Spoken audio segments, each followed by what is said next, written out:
Bonjour à tous, bienvenue à cette vidéo qui parle des dangers des réseaux sociaux. Avant tout, nous vous invitons à vous abonner à notre chaîne.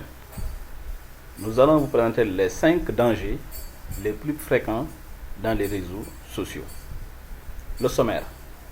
Le sommaire s'articule autour de 6 points. On parle là en premier lieu des dangers dans les réseaux sociaux.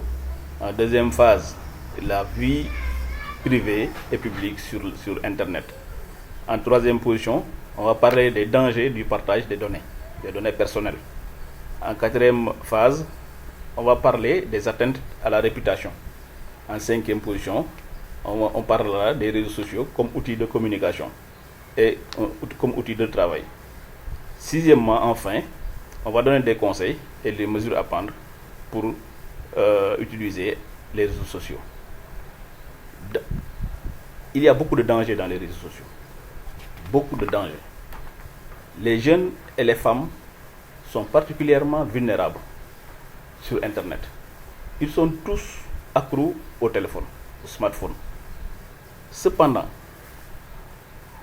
il faut faire la différence, on doit faire la différence entre vie privée et vie publique. Certaines personnes trouvent leur bonheur sur Internet.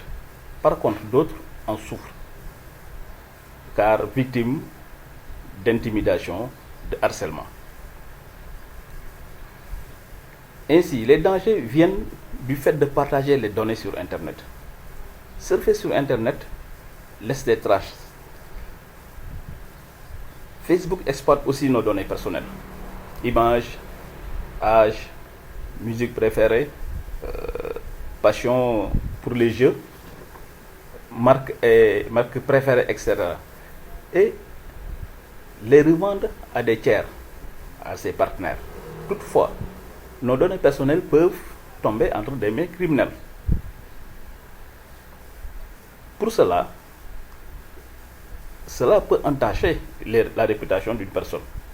Par exemple, des maîtres chanteurs ou des ennemis personnels peuvent afficher des messages nuisibles à la réputation d'une personne. Pourtant, les réseaux sociaux sont des outils de travail. On utilise les réseaux sociaux pour communiquer. Beaucoup d'entreprises utilisent les réseaux sociaux pour communiquer. Des entreprises de presse, des entreprises de commerce,